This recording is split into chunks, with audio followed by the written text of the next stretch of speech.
past year, as we have been in this kind of transition as a church, I feel like we have had the opportunity to reflect on what are our values, what are the things that we're good at, what are the things that we need to grow on, and it's given me some time to also kind of reflect on my own journey and what are the different congregations that I've been part of. And I went back through, and I have been part of 6 different churches in my lifetime. And I don't mean just kind of loosely attended. I mean like been part of, right? Like served in, considered them my community. Mostly because I've lived that number of places in my lifetime. And all those churches are really different. They represent 5 different denominations or types of churches. And I was thinking about how some of the churches that I've been part of have been brand new baby churches that have just been planted, which is where 1 Corinthians is at. Or they've been churches that have been older churches and long-standing churches. And I was even thinking last night about how Harbor Covenant is a middle-aged church. So I've had to accept recently that I am middle-aged, and Harbor Covenant is the same age exactly as me. It was born, I think, in 1980, and I also was born in 1980. So welcome to the middle-aged church. Doesn't sound very glamorous, but God is at work. So one of the churches that I was part of that was just such an amazing experience was a church that was over 100 years old. And so this is when I lived in the city of Seattle. When my daughter was 2, so 15 years ago, we moved there for my husband to go to graduate school. We lived right in the heart of the U District. The apartment that we ended up getting was right next to this large church that was over 100 years old. I'm going to try really hard not to say the name of it, and at the end you can come up and tell me if you think you figured it out. But this church had been around in the city of Seattle for over 100 years. They've had a really faithful presence to the people there. And the main reason that the church was there was to build up the student population in the work of Christ and to send them out into the world. By the time that Matt and I and Bethany had arrived, it was a large church with thousands of people. It was truly multi-generational.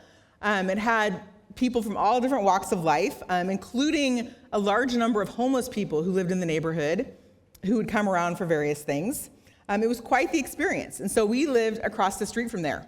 And there's a couple things that stood out to me about this particular church. One was that they were around a long time and had a lot of history.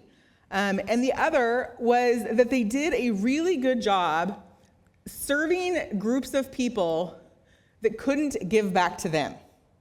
All right, and I think that is one of the healthy marks of a church that's built on the right things, is does the church serve and give back to people groups that can't necessarily give back to it, right? And so this showed up in a couple of different ways. And so I'm gonna share a couple of those that really were meaningful to me when I was there. One was the first Sunday that I dropped my 2-year-old daughter off at Sunday school. I dropped her off with teachers Barb and Steve. Okay, teachers Barb and Steve. It doesn't get much more basic than those names, right? Teachers Barb and Steve. Teachers Barb and Steve were a empty nester type couple, probably late 50s, if I had to guess. He was working. He's an engineer. She did kind of various jobs over the years, and they would come and worship at 9 o'clock in the morning, and then they would go home, and then they would come back to the 5 o'clock service, which was the service that our family attended, and they would teach every single Sunday a group of 10 2-year-olds, okay? Can you imagine what it might be like to teach a class of 10 2-year-olds? I can, because I volunteered. It's a little bit like herding cats, right? And every Sunday, they would show up, and it wasn't just open play. There was actually, believe it or not, a structure. The kids would play, but they would do a very short Bible time, and they would do an activity related to the Bible time. And then after the hour, I'm sure Teacher Barb and Steve were ready to go home and go to bed, right? But to me, that was a beautiful example of what does it look like for the church to build itself up on serving somebody that can't really give back to you, right? When you're 2, you can add a lot of joy, but you can't add a lot else. And it was an incredible gift to our family that we got to go every week and be with Barb and Steve and Matt and I got to go into the service, right? And hear the word of God and be together in that way. The other thing that stood out to me was this particular church had a very vibrant ministry to international students. And I don't know if you've ever been around a lot of international students. The apartment complex that Matt and I lived in had a lot of international students. And so I spent a lot of time hanging out with people that were international students or married to international students. And it's incredibly humbling to move here from another country and not be able to speak the language and have to figure out how to go to the grocery store and not be able to read any of the labels. And that's one of my most dominant memories, is taking a neighbor to the QFC in U Village and trying to help her navigate how do you find the foods and how much do they cost and all of those kinds of things. And that is really what it looks like to minister to international students. That it's a ministry of hospitality. It's a ministry of reaching people that might not hear the gospel of Jesus Christ in the country where they live, but they are in this unique season of being in a different culture and being open and being disoriented. And there's lots of beautiful ways that God works there. But it is also not necessarily a population that is going to give a lot back to the church, right? Because they themselves are in so much transition and so much chaos. And so this particular church had 5 different ministries related to reaching and supporting international students and their families. It was a really cool thing to watch from a distance. Well, today we are going to be talking about building up the church. We're going to continue our series here in 1 Corinthians. And there's just a couple things that I wanted to share with you about what it might look like to be in Corinth. All right, so Corinth was a young city. It was a wealthy port city. It was full of the upwardly mobile. And it had this really interesting culture around competitions.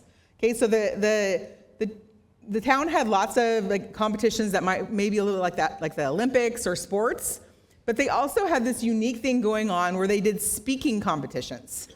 And right, I mean, that's not really something that we're familiar with. I don't know if it's the debate club or what exactly, but this was part of their culture. And this culture had started to kind of seep in and distort some of the things that were happening in the church. And so Lynette talked about that a little bit last week, but that's really the foundation of where we are today. And a couple other little fun facts about the church in Corinth. So you can go back to Acts 18, and you can see that the church in Corinth was founded not just by Paul, but also by Priscilla and Aquila. And that Priscilla and Aquila and Paul, what they had in common was they were not from there, and they also had in common that they were tent makers. Right? So they would make these tents together. They would, on the Sabbath and perhaps other times, preach the good news of Jesus Christ, the 3 of them. And then as time progressed, at least Paul was able to stop doing that and just really focus on the teaching of the word.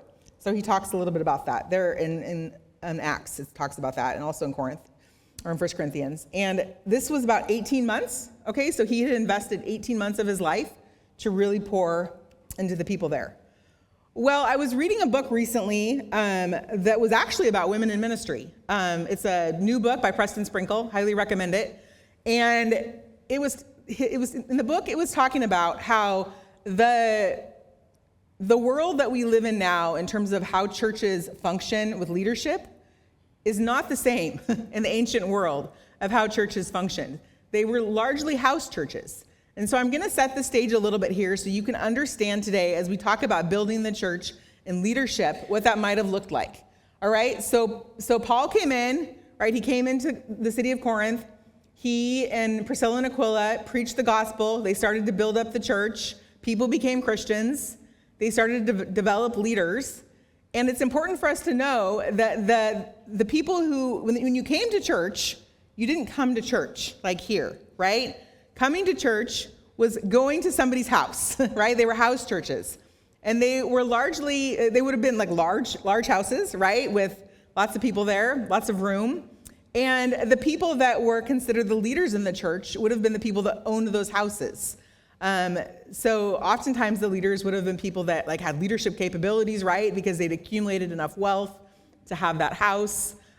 Sometimes they were single women, sometimes they were married couples.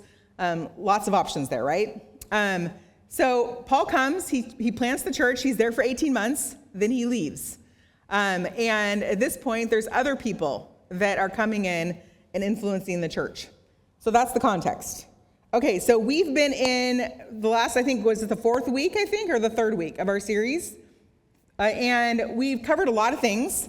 And so today, as we are in chapters 3 and 4, instead of spending like 3 hours going over chapters 3 and 4, which is probably what it's worth, we're going to do 25 minutes and we're going to do a few verses, okay? So that's the plan of attack.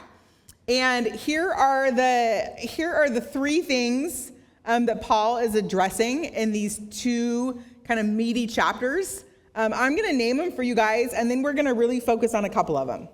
So the first thing that Paul is naming in these meaty chapters is he is naming that there is what is called a celebrity pastor tribal thing going on, right? So there's, well, no, I'm with Paul. No, I'm with Apollos. No, I'm with Peter. Do you think we might know anything about that in the culture that we live in today? I don't think it's relevant at all. I say sarcastically. There's just certain things when you look at the letters where you think, was this written to this people group today? Because it sure seems like it. And gosh, it's so fitting in this world that we live in, right? Of getting to listen to anybody we want to online, that we can develop these kind of celebrity pastor mentalities of, no, I follow Tim Keller. No, I follow John Mark Comer, right? Like there's some of this going on in the world that we live in today. The other thing that he addresses is what I want to call toddler spirituality, okay?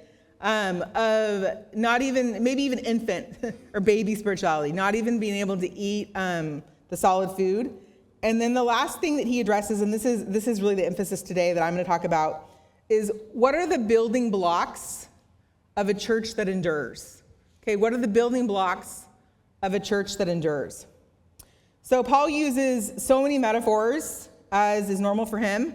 I think there's 5 or 6 in this passage. So today we are going to stick with the building metaphor mostly. So join me. I'm going to read here from 1 Corinthians 3. This is the CSB, which is one of my favorite translations. Okay, verse 10. According to God's grace that was given to me, I have laid a foundation as a skilled master builder, and another builds on it. But each one is to be careful how he builds on it. For no one can lay any foundation other than what has been laid down. That foundation is Jesus Christ. If anyone builds on the foundation with gold, silver, costly stones, wood, hay, or straw, each one's work will become obvious. For the day will disclose it, because it'll be revealed by fire. The fire will test the quality of each one's work. If anyone's work that he has built survives, he will receive a reward. If anyone's work is burned up, he will experience loss. But he himself will be saved, but only as though through fire. Don't you yourselves know that you are God's temple, and that the Spirit of God lives in you? If anyone destroys God's temple, God will destroy him. For God's temple is holy, and that is what you are. All right. Boy, he just kind of comes out swinging, doesn't he? That's Paul for you. Well, we're going to talk a bit about this building analogy today. And so Paul likens himself to what he calls is a wise builder. And that word in the original language is actually architect, or sometimes translated as general contractor. And I like that because there's a design component to it, right? That being a leader isn't just doing the work. There's a thoughtfulness to it. There's a design component. And he is talking about how he has spent 18 months there. And in that 18 months, he came in as the architect. He also laid the foundation, which is that of Jesus Christ. And now he's instructing them, as you think about building this church that you're all in together, here's some ways that you can consider what it looks like to build that in a way that lasts, right? That there's going to be a day someday where Jesus is going to return, and there's going to be an evaluation day or a judgment day. And all of the things that you built the church with are going to be revealed. Some of them are going to endure and last forever, and there will be a reward for those. And some of those things are going to be burned up and perish, and there will be loss that's associated with that. And then he goes on to liken the church also to a temple. So we'll talk a little bit about that. Well, here's a few kind of takeaways for me. I was thinking about what does it look like to build the church with items that are costly. Okay, so that would be gold, silver, costly stones, right? Those are things that are hard to acquire. They cost a lot of money to acquire. And I was even thinking about what does it look like to build a house with large stones? Like, think about the labor that's involved with building a house with stones. Like, just getting the stones there and digging them out of the ground is a lot of labor, and it's a costly process. And so building a building with these things, it takes a lot. It takes a lot. But the good news is that they endure the elements, right? The second category are the things that are perishable, the things that are burned up in the fire, the things that are easy to find. And you only have to look as far as my deck, okay, the deck on the front of my house, to know that wood is a perishable item, right? We live in Western Washington, and we're going to need a new deck, friends. It's starting to show signs, right? And so that's just the reality of building with perishable materials, right? Is that over time, they decay, and ultimately, in the spiritual world, there will be an accounting for those things. Well, so a couple things that I wanted to mention related to this. One, just quickly about the temple. Paul doesn't necessarily say in this passage that he's talking about the temple, but the temple was built with costly items. And I think that would have been an echo in their mind. And so then he kind of latches on to the idea of the temple and reminds them that they are also the temple and that the Holy Spirit dwells in them as a church. And I think it's important for us to recognize that the language that Paul is using here in all of this building is actually plural language. Okay, so he is not just talking about Shauna is building her temple, her house, right? Or Shar. He's talking about the church. He's using plural language, that the church together is building up this thing with costly items, right? So that they endure. So then the question is, as we look at the context of chapters 3 and 4, what are the things that Paul is saying are the costly items? And what are the things that he is saying are the things that are going to decay, that aren't going to endure? And he honestly, he doesn't really explicitly mention it, right? In typical Paul way, you kind of have to spend hours kind of navigating the passage and trying to figure out what he's going after. But I think essentially it comes down to motivation, right? It comes down to motivation. What does it mean to build your church, to build your house with costly materials? It has to do with motivation. So we're going to start off first with the negative, okay? Because I wanted to get to the positive. So we're going to start off with the negative. What are the things that decay that he mentions? Well, the first thing that he talks about is number one, and this is at the beginning of chapter 3, having the Spirit, but not being led by the Spirit. All right, and the verse is, you are still worldly, for since there is jealousy and quarreling among you, are you not worldly? Are you not acting like mere humans?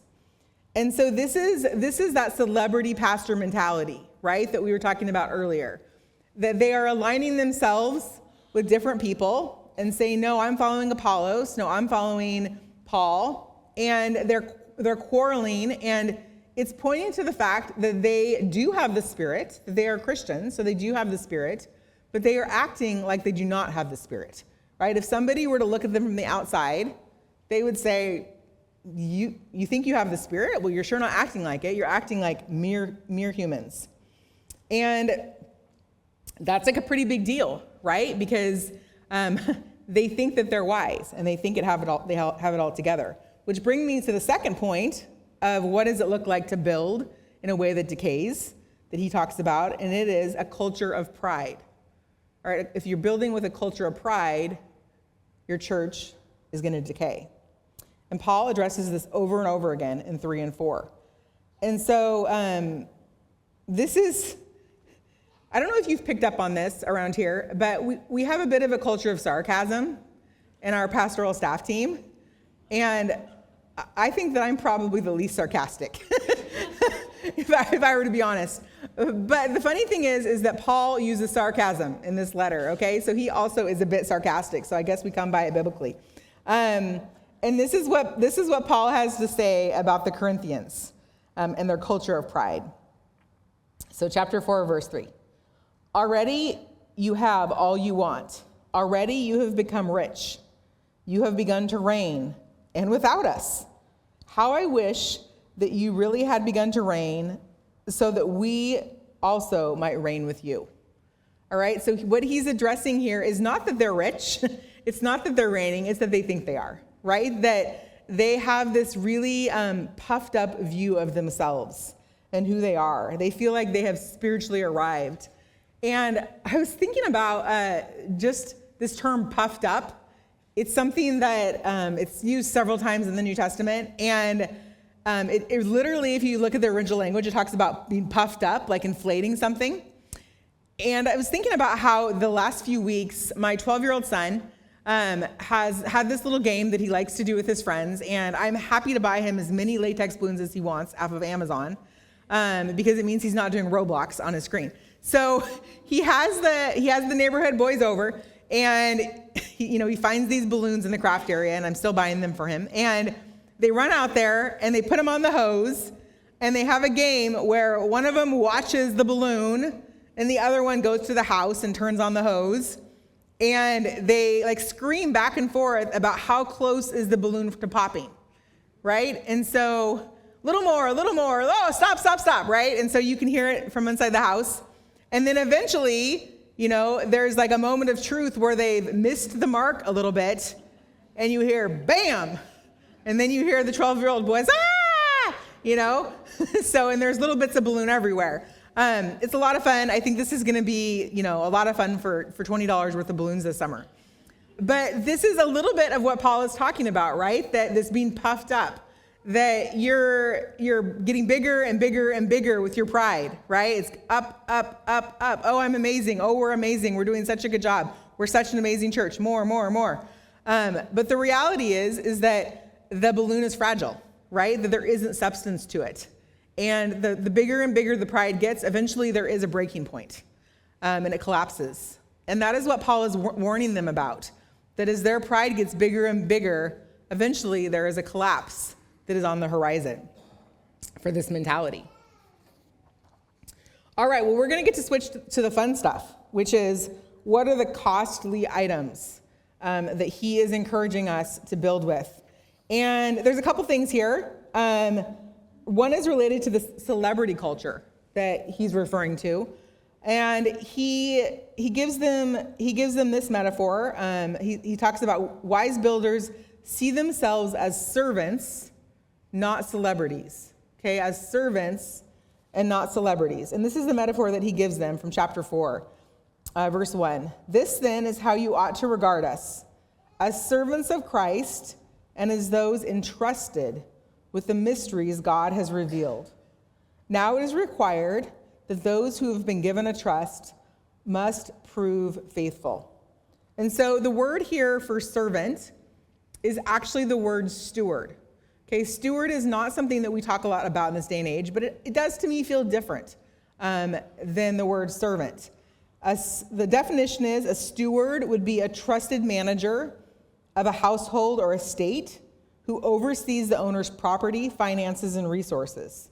All right, the primary task of a steward is to be faithful to whatever it is the master or the owner asked them to do. And so Paul is saying that what it looks like to build with costly stone or gold or silver is to have the mindset of a leader that you are a steward, that ultimately you answer to God, right? That you're not setting yourself up as wanting to be famous, because basically if you're a celebrity pastor, you are answering to the people, right? You're trying to make yourself famous. You're trying to give yourself a good name in the community, all about gathering likes and followers. But when you are a steward, your primary orientation is, God, what are you asking of me? What are you calling me into?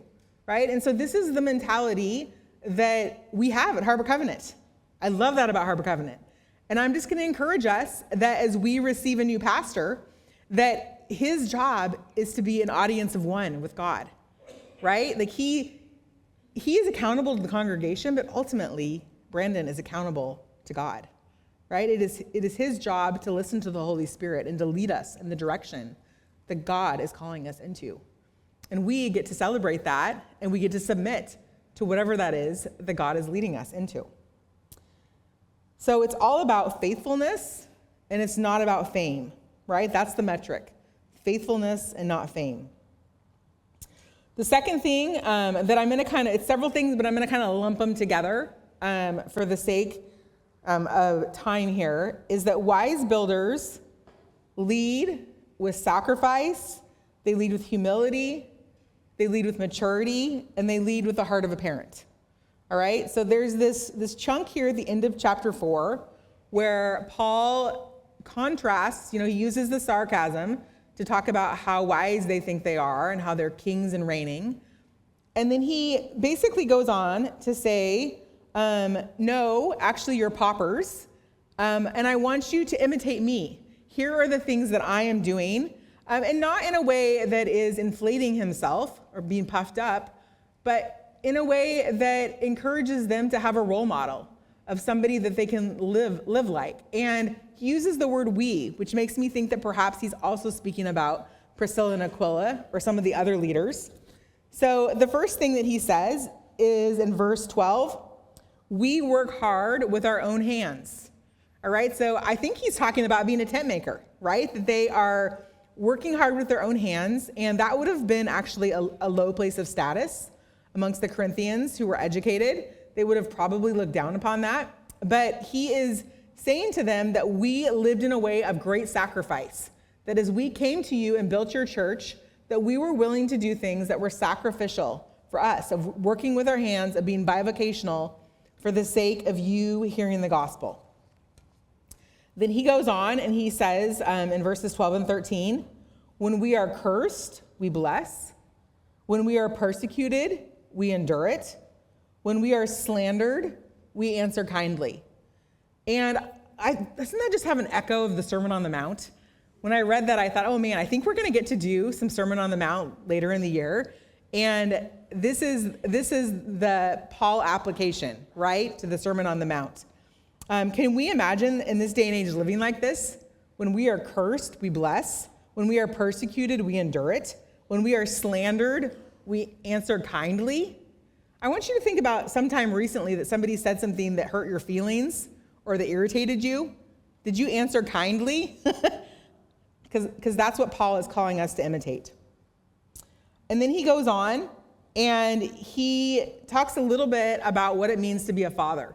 And so when Matt picked this passage for us today, he had no idea that there was a passage in here about being a spiritual father, but I think it's apt, right? So we're going to close on this note. So here's what Paul has to say about being a father. Paul was not a biological father, but he was a spiritual father to so many. He says, I am writing this not to shame you, but to warn you as my dear children. Even if you had 10,000 guardians in Christ, you do not have many fathers. For Christ Jesus, I became your father through the gospel. Therefore, I urge you to imitate me. Well, a guardian would have been a hired hand, kind of like a babysitter. And so he was indicating that they had plenty of those in the church, but they didn't have very many fathers. And he goes on and he talks about how a father is one who is willing to rebuke and bring correction, but a father is also one whose primary orientation is that of love and gentleness. And that is the attitude that he is coming with them today in this letter, is an attitude of love and gentleness. And you will see next week that there are plenty of things that need to be rebuked, right? That'll be a fun week for us. So today I wanted to close with a story of a spiritual father of mine. And so after we left the U District, we went to a church that was at the very beginning stages. We helped plant a church. So for 5 years, we helped plant a church. Me, my husband, my 2 kids, we lived in an apartment complex with a bunch of people who planted the church together. And what it's like to plant the church is it's just an inherently humbling experience, okay? There's lots of hard work involved. You have to set up and tear down every day that you're there, and that in itself is a humbling experience. You have people that are coming and going constantly, which is a lot of hard work emotionally. That somebody comes and they're going to be part of our church, and then I don't want to help set up and tear down. They leave. That's just kind of what it's looked like to plant a church. But one of the favorite things for me about this particular church was the lead pastor was somebody who had the heart of a father. That this person fathered my family. He was super good to my kids, him and his wife, and really he was a father to the community. And so I would just like to take a minute to honor Mark Wilson. So Mark Wilson was that pastor. He is our pastor of North Campus. He has the heart of a father. He is a spiritual father to many. And so if you see Mark out and about at the Wire in the community, you can just look at him and say, that is a man worthy of honor. He is a spiritual father to Gig Harbor. All right, I'm going to close with 3 questions. Number 1, where do you see yourself drawn towards comparing leaders or evaluating personalities or elevating personalities instead of Christ? As God's people, what are you building with? What truly lasts or what merely feels easy or comfortable? And who has helped build your faith? And how might God be calling you to do the same for somebody else today?